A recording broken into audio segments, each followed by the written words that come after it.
الرحیم اللہم صلی علی سیدنا مولانا محمد بارک وسلم صلاۃ و سلام علیک یا رسول اللہ صلی اللہ علیہ وسلم ولا تلبسوا الحق بالباطل، اور حق سے باطل کو نہ ملاؤ، وتکتموا الحق، اور دیدہ و دانستہ حق نہ چھپاؤ، وانتم تعلمون، حالانکہ تم جانتے ہو۔ یعنی اس زمانے میں جو یہودی موجود تھے، مثلاً کعب بن اشرف اور اس جیسے بہت سارے لوگ اور یہود کے علماء، تو وہ اپنی کتاب میں اس طرح سے حضور کی نشانیوں کو بدل کر اور کچھ احکام جو حدود وغیرہ سے تعلق رکھتے تھے، کہ مثلاً جیسے چوری کی حد ہے، بدکاری کی حد ہے، تو اس طرح بہت ساری چیزوں کو اگر کوئی غریب چوری کرتا یا بدکاری کرتا تو اس کو سزا دیتے، اور اگر کوئی امیر یا بڑے خاندان کا کرتا تو اس کو نہیں دیتے۔ تو اس طرح بہت ساری چیزوں کو ان لوگوں نے بدل ڈالا تھا۔ تو اس طرح سے ان لوگوں نے اپنی طرف سے جہاں جیسا چاہا وہاں ویسا گھٹایا، اور جہاں جیسا چاہا وہاں ویسا بڑھایا۔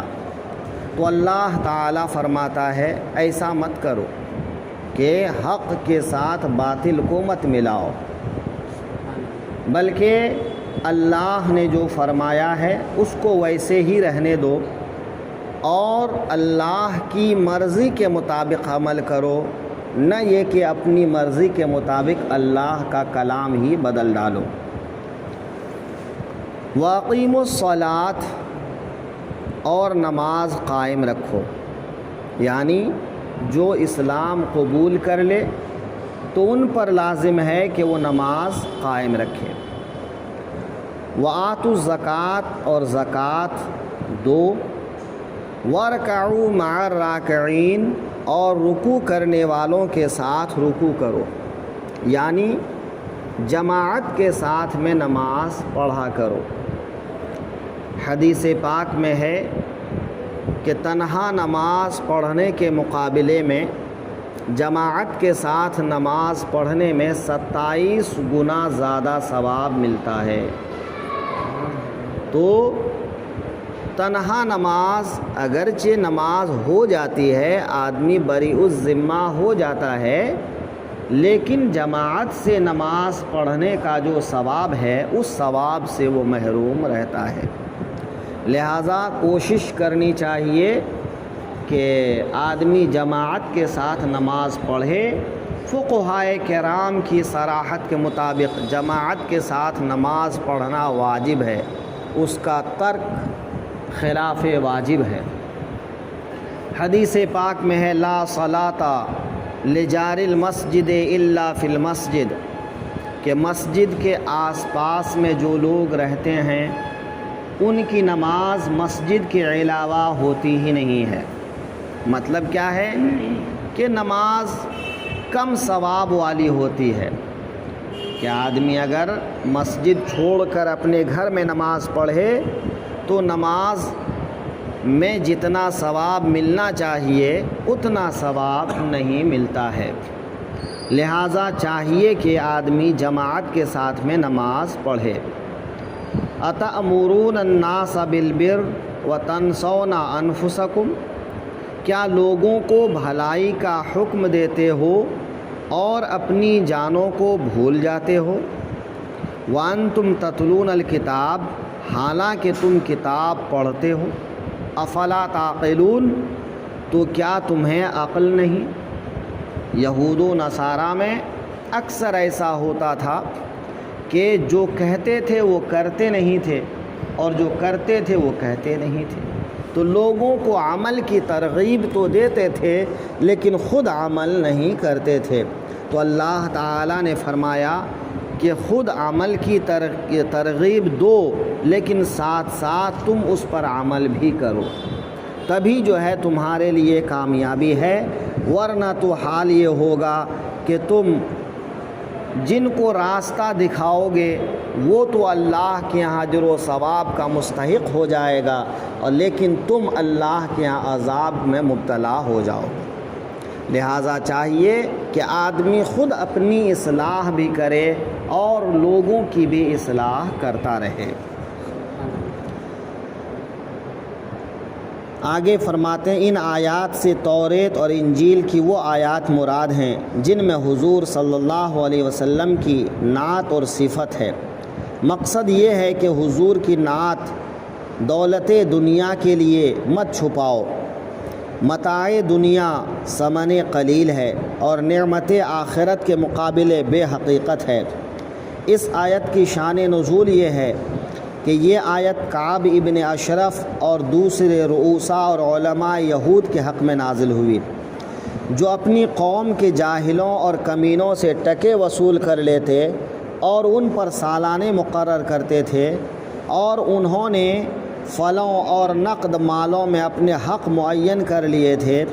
انہیں اندیشہ ہوا کہ توریت میں جو حضور سید عالم صلی اللہ علیہ وسلم کی نعت و صفت ہے، اگر اس کو ظاہر کریں تو قوم حضور پر ایمان لے آئے گی اور ان کی کچھ پرسش نہ رہے گی، یہ تمام منافع جاتے رہیں گے۔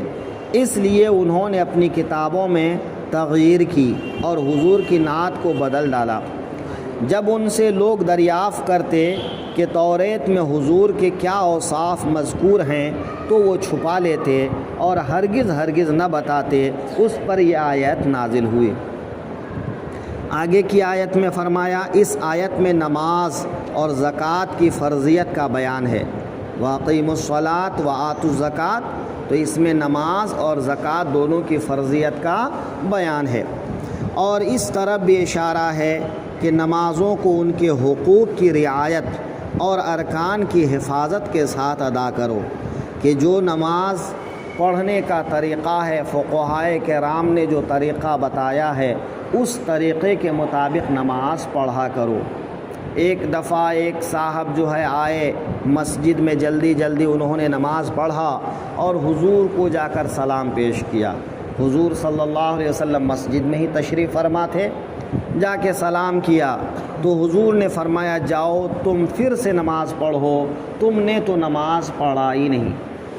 وہ آیا دوبارہ نماز پڑھا، پھر جا کے سلام کیا، پھر حضور نے ویسے ہی فرمایا کہ جاؤ پھر سے نماز پڑھو، تم نے گویا نماز ہی نہیں پڑھا۔ 3 بار جب اس نے ایسا کیا تو تیسری بار میں پوچھا یا رسول اللہ مجھے آپ نماز سکھائیے کہ میں نماز کیسے پڑھوں؟ تو حضور نے فرمایا صلو کما رأیتمونی اصلی، تم لوگ نماز ایسے پڑھو جیسے مجھے نماز پڑھتے دیکھتے ہو، یعنی آرام سے ہر رکن کو ادا کرو، ٹھہر کر پڑھو۔ ایسا نہ کرو کہ رکوع میں کھڑے ہوتے ہوئے ابھی پورا کھڑا نہیں ہوئے کہ سجدے میں چلے جاؤ، ایک سجدے سے ابھی پورا سر نہیں اٹھایا کہ دوسرے سجدے میں چلے جاؤ۔ آرام سے پڑھو۔ حدیث پاک میں آیا ہے کہ رکوع سے کھڑے ہو کر اتنا ٹھہرو کہ ہر عضو ہر جوڑ اپنی اپنی جگہ کو پہنچ جائے۔ اسی طرح 2 سجدوں کے درمیان اتنا بیٹھو کہ ہر عضو اپنی اپنی جگہ، ہر جوڑ اپنی اپنی جگہ پہنچ جائے۔ تو اس طرح سے نماز پڑھو گے تو تمہاری نماز پوری ہوگی، یعنی نماز کے جو ارکان ہیں اس ارکان کو پورا ادا کرو، اس میں کوئی کمی اور کوتاہی نہ کرو۔ اسی طرح جب رکوع میں جاؤ تو پیٹھ بچھا دو، سجدے میں جاؤ تو سجدے کرنے کے جو طریقے ہیں اس کے مطابق سجدہ کرو۔ اسی طرح اگر تمہارے پاس میں لباس موجود ہے تو آدھے ادھورے لباس پہن کر نماز مت پڑھو۔ اگر فل آستین کے کپڑے ہیں تو آدھی آستین والے کپڑے پر پہن کر نماز مت پڑھو، اس سے نماز مکروہ ہو جاتی ہے۔ تو اس طرح سے جو ہے جو مسائل علماء اور فقہاء نے بیان کیے ہیں ان پر عمل کرتے ہوئے اپنی نماز پوری کرو۔ اور ارکان کی حفاظت کے ساتھ ادا کرو۔ مسئلہ جماعت کی ترغیب بھی ہے، حدیث شریف میں ہے جماعت سے نماز پڑھنا تنہا پڑھنے سے 27 درجہ زیادہ فضیلت رکھتا ہے۔ تو معلوم یہ ہوا کہ ہر کام کو اس کے طریقے پر کیا جائے تو اس کام کا جو ثواب ہے وہ ثواب ملتا ہے، ورنہ ثواب کم ہو جاتا ہے۔ اگر رکن میں ایسی کمی کیا کہ کوئی واجب چھوٹ جاتا ہے تو ایسی صورت میں پھر نماز ہوگی ہی نہیں، اس نماز کو دہرانا پڑے گا۔ اور اگر کوئی واجب کی حد تک نہیں چھوٹتا ہے تو اس کا ثواب ضرور کم ہو جاتا ہے، لہٰذا چاہیے کہ ہر رکن کو اچھی طرح سے ادا کرے۔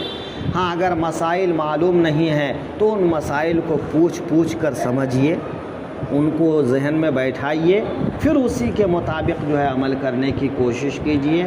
مسائل پوچھنے میں شرم کرنے کی بات نہیں ہے کہ علم کسی بھی عمر میں اور کبھی بھی حاصل کیا جا سکتا ہے، اس میں شرمانے کی بات نہیں ہے۔ لہٰذا جو بات معلوم نہ ہو بے جھجک اس بات کو پوچھیے۔